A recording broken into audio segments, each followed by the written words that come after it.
우리가 성경적 세계관 세우기 시리즈 설교를 하다가 오이코스 초청축제로 한 달을 멈추고 오늘 다시 시작을 합니다. 이전에 제가 6번을 했는데 아마 가물가물하시지 않겠습니까? 다 기억나시는 분 한번 손 들어보세요. 난 다 기억난다. 그래서 오늘 간단하게 6번 한 걸 다루고 7번째로 들어가겠습니다. 첫 번째가 뭐였느냐? 어떤 행동의 이면에는 그렇게 행동하는 이유가 있다 그랬습니다. 이걸 행동의 이면에 있는 관점이라 그랬어요. 간단하게 설명하면 붕어빵 틀에 밀가루 넣으면 무슨 빵 나옵니까? 붕어빵. 쿠키 틀에 넣으면 뭐가 나옵니까? 쿠키가 나옵니다. 밀가루는 같아도 틀에 따라서 나오는 내용물이 달라지는 거예요. 이걸 세계관으로 설명하면 생각 혹은 관점이 틀이고 관점의 산물인 행동이 뭐예요? 빵이 되는 겁니다. 그래서 행동의 이면에는 관점이 있어요. 두 번째가 이 행동의 이면에 있는 관점이 뭐도 바꿀 수 있다고요? 사실도 바꿀 수 있다 하는 거예요. 분명히 두 사람이 같은 얘기를 들었는데 전혀 다르게 얘기하는 경우도 있죠. 그게 왜 그렇습니까? 자기가 그걸 바라보는 관점이 다르기 때문에 그렇습니다. 그러니까 자기 관점으로 재해석을 해내는 거예요. 그러면 객관적인 사실이 무슨 사실이 되냐 그러면 주관적인 사실로 바뀌어버려요. 세 번째가 인간은 전적으로 타락했다 하는 거예요. 행동의 이면에 관점이 있고 관점이 사실을 바꾸니까 뭐만 바르면 돼요? 관점만 바르면 돼요. 근데 바른 관점을 보면 바른 생각이 나올 수 있는데 문제는 뭐냐면 인간은 전적으로 타락을 했기 때문에 바른 생각을 가질 수 있다는 거예요? 없다는 거예요? 없다는 거예요. 이걸 한나 아렌트로 이야기하면 사유의 불능성과 악의 평범성입니다.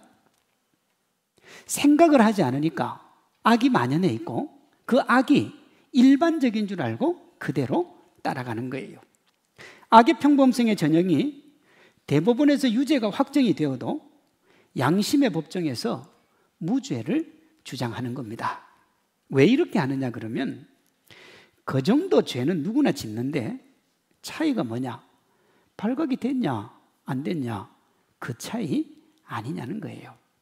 우리가 법원에서 엄청나게 많은 학생 성적도 조작을 하고 뭐도 조작하고 조작하는데 이렇게 발각이 돼서 법원에 고소받은 분이 뭐라고 그랬냐면 다 그렇게 하는데 재수 없게 나만 걸렸다는 거예요. 이게 뭐냐 그러면 사유의 불능성과 악의 평범성이에요. 왜 이렇게 됩니까? 인간이 전적으로 타락했기 때문에 그래요. 네 번째가 예수님이 전적으로 타락한 인간의 유일한 소망이다라는 겁니다. 요한복음 14장 6절에 예수님이 이렇게 말씀하세요. 내가 곧 길이요 진리요 생명이니 나로 말미암지 않고는 아버지께로 올 자가 없다 그랬어요. 타락한 인간이 만든 그 어떤 사상도 그 어떤 신념도 여러분 진리가 될 수가 없어요. 왜? 타락한 인간이 만든 거니까. 그래서 유일한 기준이요 생명이요 진리가 되는 건 뭐라는 거예요? 예수님이라는 거예요. 다섯 번째, 길이요 진리요 생명이신 예수님이 우리 삶의 기준이라는 겁니다. 이게 다르다와 틀리다라는 것으로 설명을 했는데요. 예수님의 말씀인 성경이 옳고 그름의 기준이니 성경의 가르침과 다르면 그건 뭐라고요? 틀렸다고요. 다시요. 여러분 성경의 가르침과 다르면 틀린 거예요. 누가 뭐라고 해도 틀린 거예요. 이와 달리 성경 이외의 것들 사이의 차이는 서로 다른 겁니다. 그러니 성경과 비교할 때는 옳고 그름으로 접근을 하고 세상 사상, 이념, 신념, 생각은 다름으로 접근을 하는 거예요. 자, 성경과 비교할 때는 어떻게 접근하라고요? 옳고 그름으로 접근하라 그러세요. 그럼 성경하고 다른 건 틀린 겁니까? 다른 겁니까? 틀린 겁니다. 옳고 그름이니까. 그러니 여러분 성경이 이렇게 딱 얘기하는데 자기 생각대로 얘기하거나 세상에서 배운 것 가지고 토를 달면 돼요? 안 돼요? 안 됩니다. 안 돼요. 왜? 성경은 진리이기 때문에 성경하고 다른 건 다 틀린 거예요. 또 성경 이외에 서로 차이가 나는 건 뭐라고요? 다른 거예요. 예를 들어서 여러분, 민주당을 좋아하는 사람이 있고 국민의힘을 좋아하는 사람이 있어요. 그러면 이 민주당 좋아하다가 나중에 국민의힘 좋아할 수 있습니까? 없습니까? 있습니다. 내 생각이 바뀌고 신념이 바뀌면 좋아할 수도 있다고요. 그러니 이건 서로 다른 거니까 이 다른 것 때문에 거품 물 필요 있습니까? 없습니까? 다시요. 이 다른 것 때문에 거품 물 필요 있습니까? 없습니까?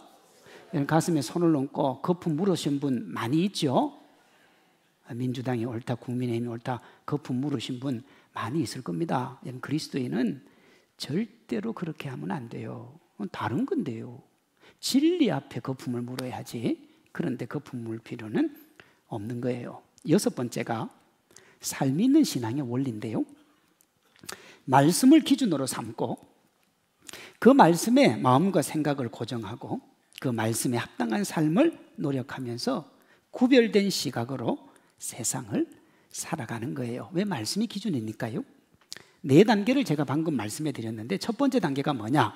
성경이 삶의 옳고 그름으로 판단하는 기준이니까 말씀을 삶의 기준으로 삼아야 된다는 거예요. 나는 우리 아버지가 기준입니다. 나는 우리 어머니가 기준입니다. 나는 내가 배운 지식이 기준입니다. 나는 나의 스승이 기준입니다. 나는 누가 기준입니다. 여러분, 그리스도인은 그렇게 되면 안 되고 뭐가 기준이어야 된다고요? 말씀이 기준이어야 돼요. 두 번째 단계는 그 말씀에 자신의 마음과 생각을 고정해야 돼요. 그래야 세상의 것에 내 마음과 생각을 뭐 하지 않습니까? 뺏기지를 않습니다. 세 번째는 그 성경에 맞는 삶을 노력해야 돼요. 성경대로 살려고 노력해야 된다고요. 네 번째, 나만 그렇게 살 것이 아니라 세상도 그렇게 살아가도록 수고하고 노력하고 함께 해야 되는 겁니다. 여러분, 크리스찬은 믿지 않는 사람들과 기준이 다르고 생각이 다르고 행동이 달라야 돼요. 내가 세상으로 나갔는데 믿는 사람, 믿지 않는 사람 똑같아. 저 사람은 예수님도 안 믿는데 나하고 똑같아. 여러분, 그렇게 살면 안 되는 거예요. 왜 달라야 됩니까? 예수님의 보배로운 피로 새 생명을 얻었고, 그래서 이전과 다른 새로운 피조물이 되었기 때문에 그렇습니다. 자, 새 생명 얻고 새로운 피조물이 되었기 때문에 이것이 오늘 다룰 일곱 번째 성경적 세계관의 핵심인 보라, 새 것이 되었도다 하는 거예요. 이 중심에 뭐가 있느냐? 새 생명과 새 삶이 있습니다. 뭐와 뭐가 있다고요? 새 생명과 새 삶이 있습니다. 크리스찬이 가진 생명은 믿지 않는 사람이 가진 생명과는 근본적으로 다르고요. 크리스찬의 삶도 믿지 않는 사람의 삶과 근본적으로 달라야 돼요. 여러분, 성경적 세계관의 핵심이 창조, 타락, 구속입니다. 이게 성경 전체예요. 하나님이 천지를 창조했는데 인간이 타락으로 범죄했고 예수님이 십자가와 부활로 우리를 구원하셨다. 이것이 성경적 세계관의 핵심이에요. 이 창조, 타락, 구속을 관통하는 핵심이 뭐냐 그러면 생명입니다. 자, 보세요. 인간은 영원히 죽지 않을 가능성을 가졌지만 하나님 앞에 범죄하면 죽을 수밖에 없는 존재로 만들어진 거예요. 그런데 사람이 영생을 안 택하고 뭘 택해요? 죽음을 택해요. 그래서 인간은 이제 살아가면서 죽을 수밖에 없는 거예요. 그 죽음에서 새로운 생명인 영생으로 갈 수 있도록 주님께서 십자가 지시고 부활하심으로 우리에게 뭘 주셨어요? 새 생명을 주신 거예요. 이게 창조, 타락, 구속입니다. 여기 생명은 이 세상에서만 유한한 생명, 그리고 이 세상 이후에서도 가능한 영원한 생명, 둘로 나눠지는 거예요. 여러분, 어떤 생명이냐에 따라서 삶의 의미가 달라집니다.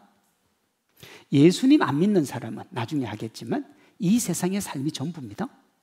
예수님 믿는 사람은 이 세상의 삶과 영원의 삶까지 같이 주어지는 거예요. 그 생명이 무엇이냐에 따라서 삶의 의미가 달라져요. 이 세상에 국한한 생명인 경우에는 자기 만족과 유익이 삶의 의미가 돼요. 자기가 주인이니까요. 자기 하고 싶은 대로 하면 되는 거예요. 자고 싶으면 자고, 놀고 싶으면 놀고, 여행 가고 싶으면 여행 가고, 직장 그만두고 싶으면 그만두고. 왜? 내가 주인이니까요. 반대로 이 세상 이후로 이어지는 생명의 경우에는 하나님의 영광과 기쁨이 삶의 의미가 돼요. 하나님이 주인이니까요. 내 뜻이 아니라 누구 뜻이 중요해요? 하나님의 뜻이 중요한 거예요. 물론 여러분, 유한한 생명을 가진 인간이 무한한 생명을 얻고 싶다고 해서 얻을 수 있는 건 아닙니다. 왜냐하면 영생은 예수님만이 주시기 때문에 그래요. 성경은 예수님이 십자가와 부활로 우리에게 생명 주셨다 그럽니다. 마태복음 26장 28절이요. 이것은 죄사함을 얻게 하려고 많은 사람을 위하여 흘리는 바 나의 피 곧 뭐라고요? 언약의 피니라. 수제자 베드로는 이걸 이렇게 얘기했어요. 너희가 알거니와 너희 조상이 물려준 헛된 행실에서 대속함을 받은 것은, 헛된 행실이 뭐냐 그러면 영원히 죽을 수밖에 없는 인생에서 구원의 백성이 된 것은 은이나 금같이 없어질 것으로 된 것이 아니오 오직 흠없고 점없는 어린 양 같은 그리스도의 보배로운 뭘로 됐다고요? 피로 되었다. 이 예수님이 영원한 생명 얻는 유일한 길입니다. 사도행전 4장 12절이요. 다른 이로서는 구원을 받을 수 없나니 천하 사람 중에 구원받을 만한 다른 이름을 우리에게 주신 일이 없다 그랬습니다. 누구라도 예수님 밖에 있으면 구원을 얻을 수 없지만 예수님의 십자가와 부활이 자기 것임을 믿고 예수님께로 나아가면 영생의 주인공이 됩니다. 고린도전서 15장 22절이요. 아담 안에서 모든 사람이 죽은 것 같이 그리스도 안에서 모든 사람이 뭘 얻는다고요? 삶. 여기 삶이 뭡니까? 영생입니다. 여러분, 영생을 핵심으로 하는 예수님 안에서 얻은 새로운 삶, 그걸 오늘 본문 17절이 뭐라고 그러느냐? 새로운 피조물이라 그래요. 누구든지 그리스도 안에 있으면 새로운 피조물이라 이전 것은 지나갔으니 보라 뭐가 되었다고요? 새 것이 되었다. 여러분, 새 것이 되었으니까 어떻게 살아야 됩니까?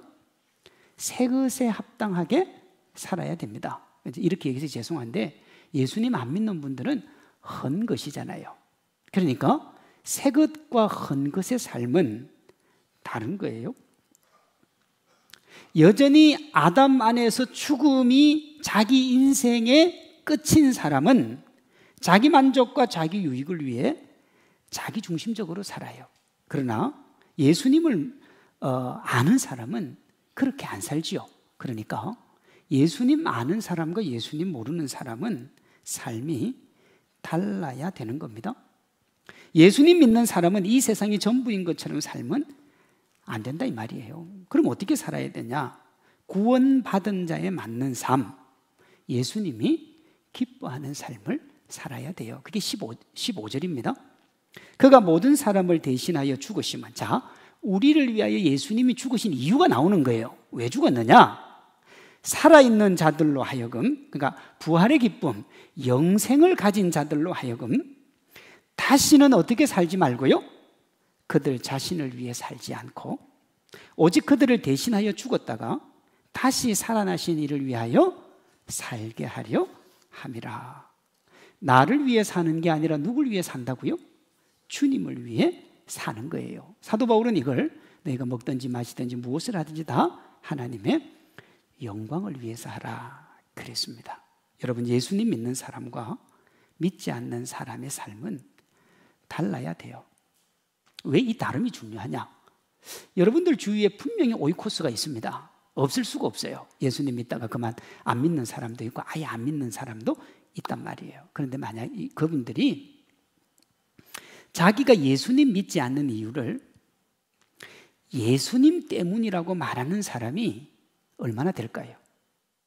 나는 예수님 때문에 예수님 안 믿어, 이런 사람이 얼마나 될까요? 많지 않습니다.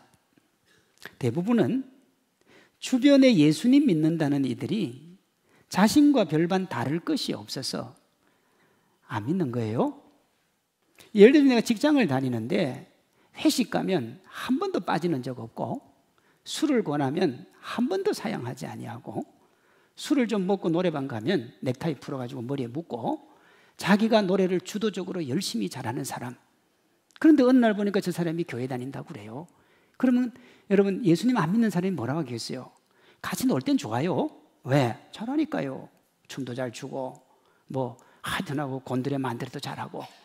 근데 나중에 보니까 예수님 믿는다는, 야, 저렇게 예수님 믿으면 나도 믿겠다. 그 말은 무슨 말이에요? 니 때문에 교회 안 간다 이 소리예요. 자기들보다 더 세속적이고 위선적인 모습에 실망하는 거예요. 삶이 중요한 거예요. 근데 이보다 더 큰 문제가 있어요. 우리는 믿지 않는 사람만 실망하는 줄 아는데, 우리가 예수님을 믿는다고 하고 예수님이 기뻐하는 삶을 안 살면요, 예수님은 더 크게 실망하세요. 고린도전서 15장 19절입니다. 만일 그리스도 안에서 우리가 바라는 것이 다만 이 세상의 삶뿐이면, 그랬습니다. 우리가 이 세상의 삶을 바라야 된다는 거예요? 안 바라야 된다는 거예요?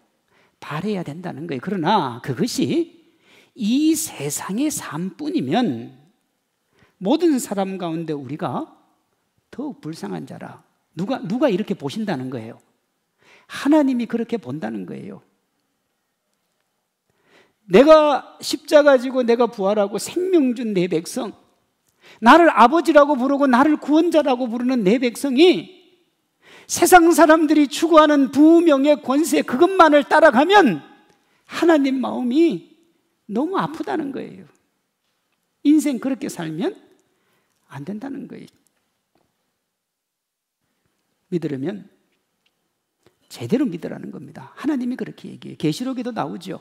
너희가 차든지 덥든지 해라. 미지근해서 내 입에서 너를 토하여 내치고 싶다 그랬어요. 말씀을 듣는 건지 안 듣는 건지 앉아는 있으니까 듣는 거는 같고, 나갈 때 기억을 못하는 걸 봤으니 듣지 않은 건 분명하고, 이게 차든지 덥든지도 안 하고 미지근하니까 주님이 견딜 수가 없다는 거예요. 여러분, 크리스찬은 세상의 부명의 권세를 최종 목적으로 하는 믿지 않는 사람들하고는 달라야 돼요. 그러니 어떠냐?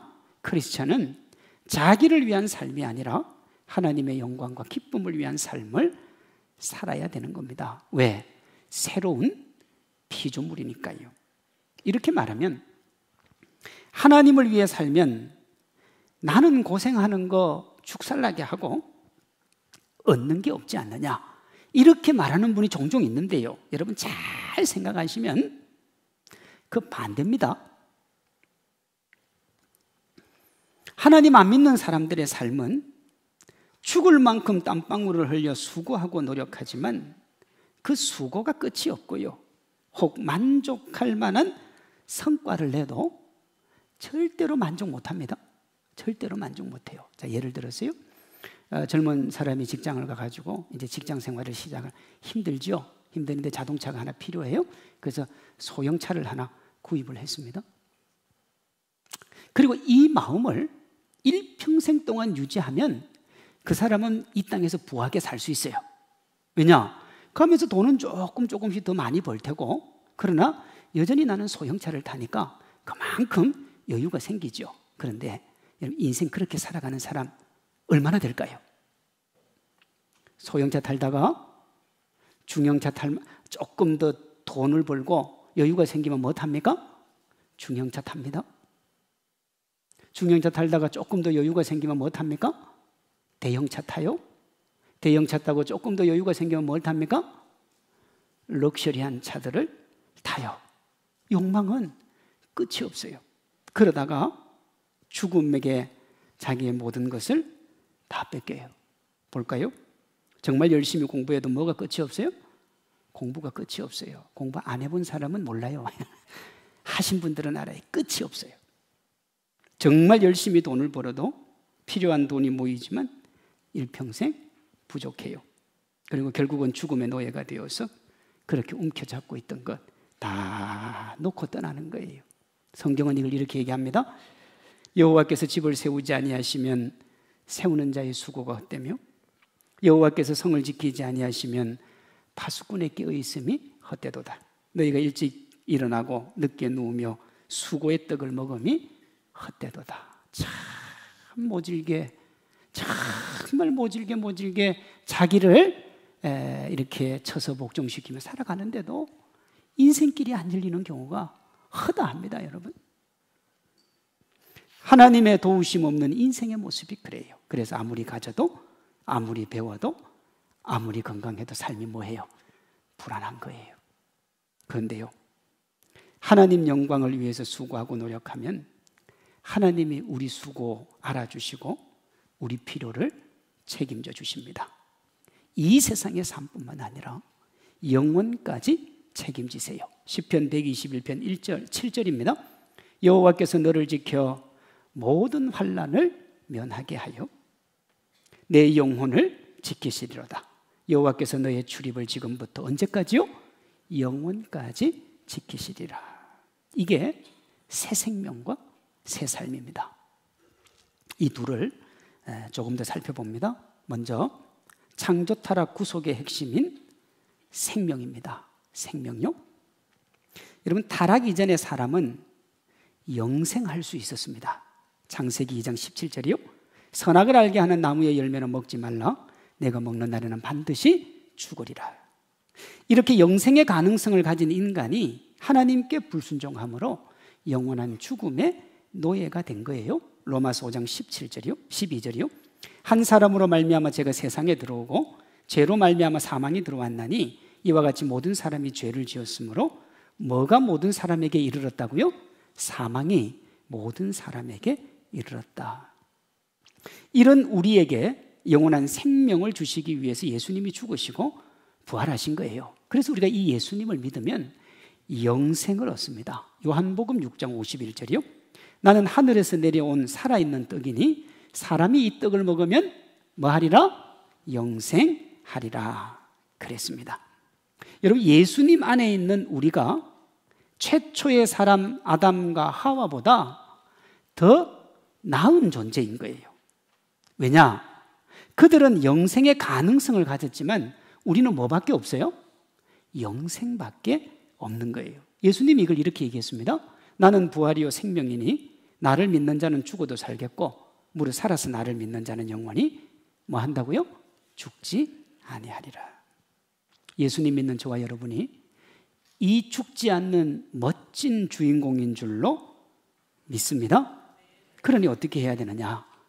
믿지 않는 사람하고 우리는 달라야 돼요. 이것이 본문 15절 17절에 나오는 새 것으로 더 이상 자신을 위해 살지 않고 예수님을 위해 산다는 말씀이에요. 무슨 문제냐? 정체성의 문제입니다. 독수리가 말입니다. 닭장에 살면서 자기를 닭이라고 인식하는 것만큼 불쌍한 건 없어요. 자기는 모르겠지요. 그러나 옆에서 지켜보면요, 공중의 제왕인 독수리가 닭장에 들어가서 나는 닭이다, 그리고 닭처럼 산다 그러면 진짜 불쌍한 거예요. 크리스찬도 마찬가지입니다. 영생을 가진 하늘 백성이 죽음으로 끝나는 이들과 같은 것을 추구하고 같은 정체성을 가지고 있으면 그보다 더 불쌍한 게 없는 거예요. 다시 사도 바울의 말입니다. 만일 그리스도 안에서 우리가 바라는 것이 다만 이 세상의 삶뿐이면 모든 사람 가운데 우리가 더 불쌍한 자이리라. 심플하게 얘기하면, 여러분, 만약에 여러분이 세상 사람들이 먹고 살기 위해서 돈 벌잖아요. 만약에 여러분도 먹고 살기 위해서 돈 벌고 있다 그러면 진짜 불쌍한 사람이라고요. 불쌍한데 어느 정도 불쌍하냐? 예수님 안 믿는 사람은 불쌍한 것도 아니에요. 왜?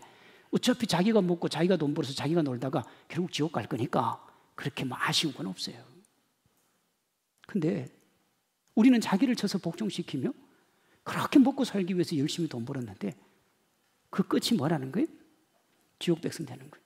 그러니까 그것만큼 불쌍한 게 없다는 거예요. 오늘 저와 여러분이 그리스도 예수 안에서 새로운 피조물인 줄로 믿습니다.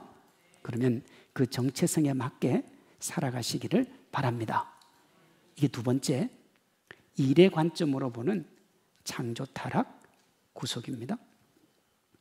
새로운 피조물이라는 정체성을 가지면 삶을 대하는 자세가 달라지고 삶도 달라지는 거예요. 이게 사실이라면 나는 예수님을 믿고 여전히 세상 사람들이 추구하는 부명의 권세를 위해 달려간다. 그러면 예수님 제대로 안 믿는 거예요. 그렇게 보시면 돼요. 하나님을 위한 하나님의 사람, 진짜 예수님 잘 믿는 사람은 어떻게 사느냐? 먹고 살기 위해 일하는 게 아니라 하나님의 영광을 위해 일하는 겁니다. 그러니까 일이 뭐냐? 밥벌이가 아니라 소명인 거예요.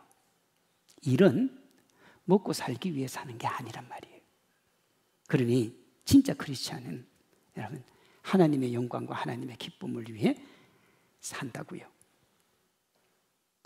처음 아담과 하와가 죄 짓기 전에 에덴 동산에서 살 때 말입니다.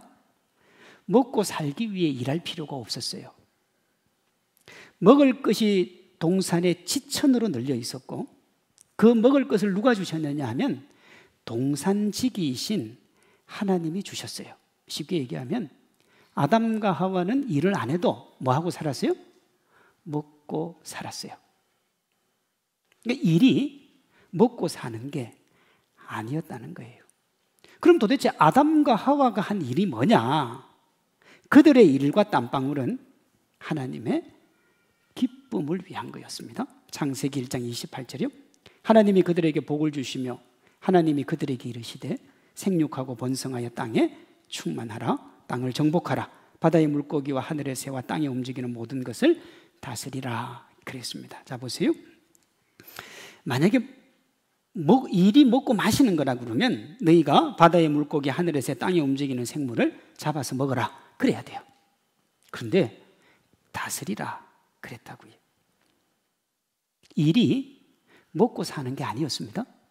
그랬던 이들에게 세상에서 하는 모든 일, 그것이 타락과 함께 먹고 사는 게 됐어요.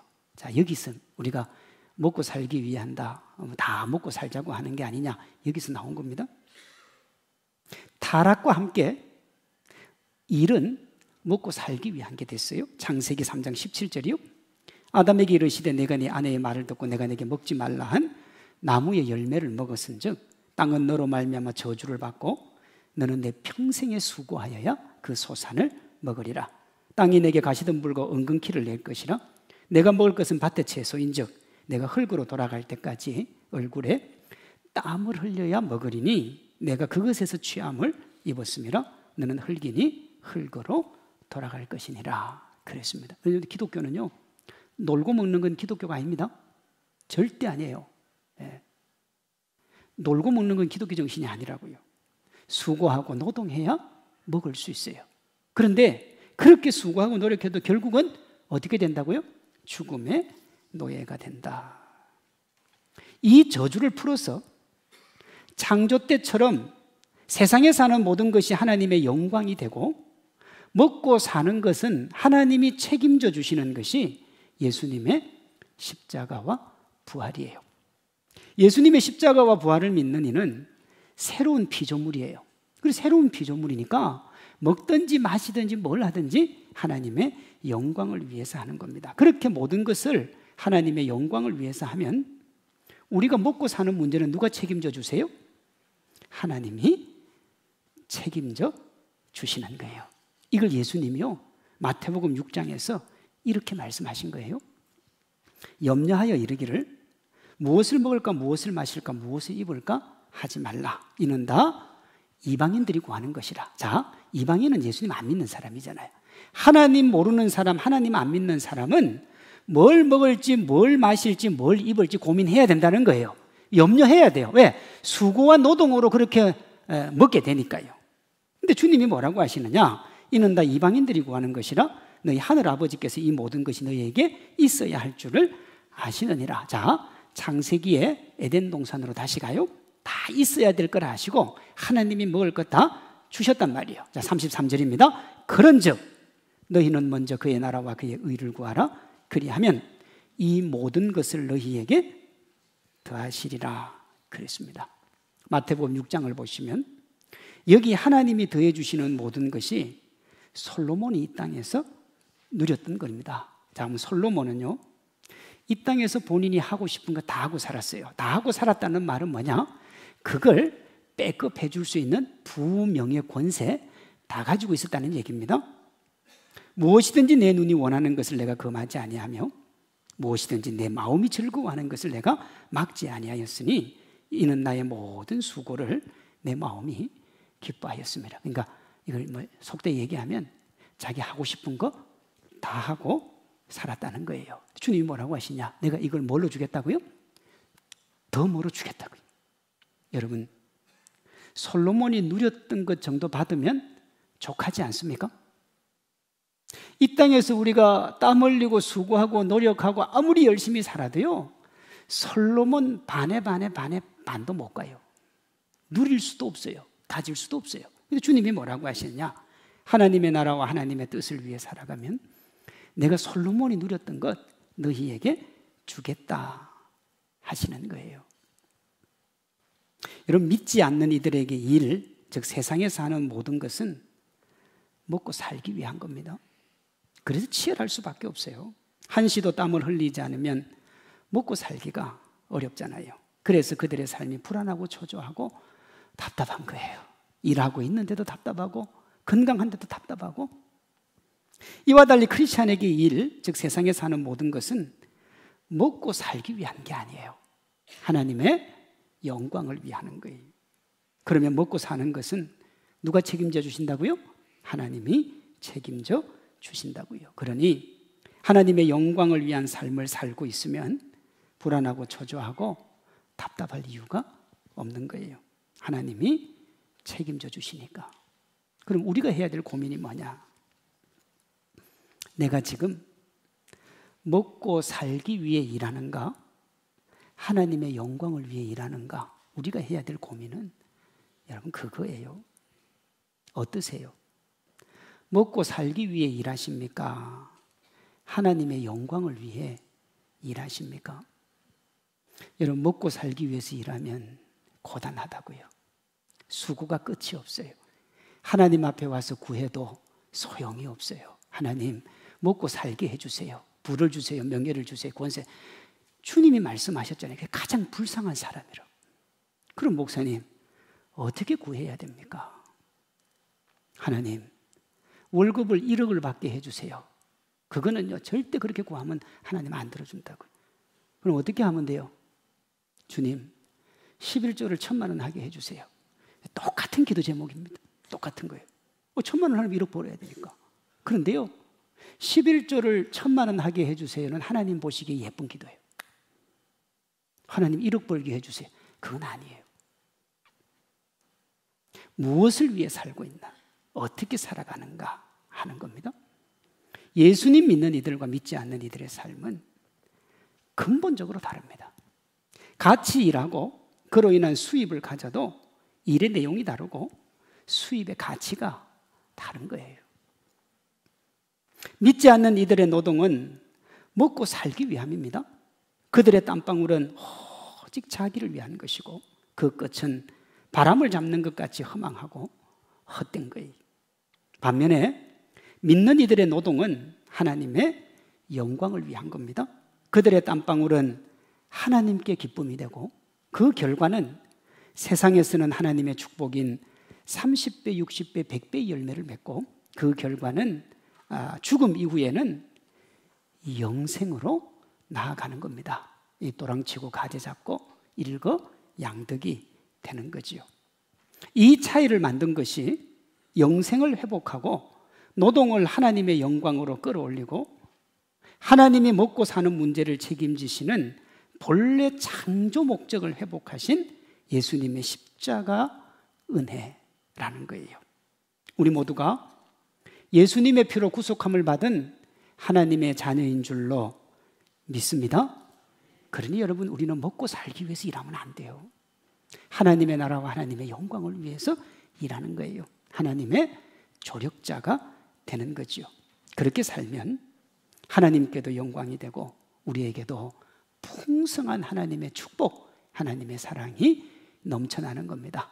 이 행복과 이 기쁨 맛보는 우리 성도님들 되시기를 주님의 이름으로 축원합니다.